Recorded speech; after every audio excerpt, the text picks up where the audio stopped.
Narmada collector દ્વારા ધારાસભ્ય ચૈતર વસાવાએ 75 લાખ રૂપિયાની જે લાંચ માગી છે એ બાબત મીડિયા સમક્ષ રજૂ કરી છે અને આમ છતાં ભૂપેન્દ્ર પટેલની અને હર્ષ સંઘવીની સરકાર મૌન ધારણ કરીને બેઠી છે। સીટની રચનાની અમે માંગણી કરી છે, કારણ કે આની અંદર માત્ર આમ આદમી પાર્ટી જ નહીં પણ ભારતીય જનતા પાર્ટીના પણ કેટલાક આગેવાનો સંડોવાયેલા છે અને જે રીતે આ મુદ્દાને માત્ર નિવેદનબાજી કરી અને રફે દફે કરવાનો પ્રયાસ થઈ રહેલો છે એ જ બતાવે છે કે આમાં કંઈક દાળમાં કાળું છે। કલેક્ટરે જ્યારે ખુદ એ વાતનો સ્વીકાર કર્યો હોય કે કાર્યપાલક ઇજનેરે મને આ વાત કરી છે કે 75 લાખ રૂપિયાની લાંચ માગવામાં આવી છે, ત્યારે કલેક્ટર એક આઈએએસ અધિકારી તરીકે અને લીગલ રીતે જોવા જઈએ તો કોગ્નિઝેબલ ઇન્ફોર્મેશનના આધારે સુપ્રીમ કોર્ટની જે ગાઈડલાઇન છે એ પ્રમાણે તાત્કાલિક એની ફરિયાદ થવી જોઈએ, એની તપાસની કાર્યવાહી થવી જોઈએ,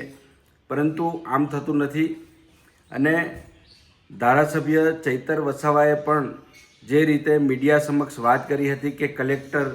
નર્મદાને મળી અને અમે રજૂઆત કરી છે અને 30 તારીખ સુધીનો સમય આપવામાં આવેલો હતો, એ 30 ડિસેમ્બરનો સમય પણ પૂર્ણ થયેલ છે। આ અંગે હજી સુધી તેમના દ્વારા કલેક્ટર દ્વારા કોઈ પણ જાતની સ્પષ્ટતા કરવામાં નથી આવી કે કઈ તપાસ કઈ દિશામાં ચાલી રહેલી છે, તપાસનો રિપોર્ટ શું છે। અને ધારાસભ્ય ચૈતર વસાવાએ 1 તારીખે 1 જાન્યુઆરીએ નર્મદા જિલ્લા કલેક્ટર કચેરી ખાતે ધરણા કરવાની પણ વાત કરી હતી અને આમ છતાં આ બાબતની અંદર આજ દિન સુધી કોઈ પગલાં ભરવામાં આવ્યા નથી। સાંસદ મનસુખભાઈ વસાવા પણ માત્ર પોતે સાચા છે એમ સાબિત કરવા માટે કલેક્ટર સમક્ષ જઈ અને કલેક્ટર પાસે એક જે નિવેદનની અપેક્ષા હતી એ તેઓએ કરાવી અને એમાં જ સંતોષ માની લીધો હોય એવું લાગે છે, પરંતુ આ એક ખૂબ મોટું કૌભાંડ છે અને આની અંદર ભાજપ અને આપ બંનેના આગેવાનો સંડોવાયેલા છે। ત્યારે જ્યારે કલેક્ટર આઈએએસ અધિકારી તરીકે જે નિવેદન મીડિયા સમક્ષ આપેલું છે એના આધારે હર્ષ સંઘવીની એસીબી શું કરે છે? એસીબીએ આ કોગ્નિઝેબલ ઇન્ફોર્મેશનના આધારે કલેક્ટરના નિવેદનના આધારે તાત્કાલિક તપાસ હાથ ધરવી જોઈએ, ફરિયાદ દાખલ કરવી જોઈએ, ગૃહ મંત્રાલયે પણ આના અંગે કાર્યવાહી કરવી જોઈએ। આમ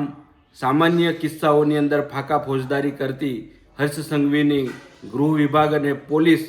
આ બાબતે કેમ મૌન છે?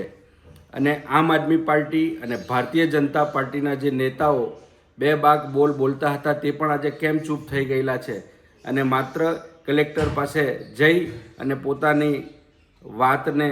સ્વીકારવાની વિનંતી કરી અને મીડિયા બોલાવીને સંતોષ માનીને આ મુદ્દાને રફે દફે કરવાનો જે પ્લાન તેઓએ બનાવેલો છે એ નિષ્ફળ બનાવવા માટે અમે મેદાને ઉતરીશું। હું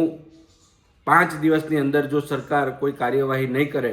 તો એસીબીની અંદર હું પોતે આ બાબતની ફરિયાદ દાખલ કરીશ અને એની તપાસ પોલીસે હાથ ધરવી પડશે અને જો એ બાબતે પણ કોઈ પગલાં ભરવામાં ન આવે તો આગળ પણ ન્યાયિક રીતે પણ આ મુદ્દાને ઉઠાવવાનો અમે સંકલ્પ કરેલો છે।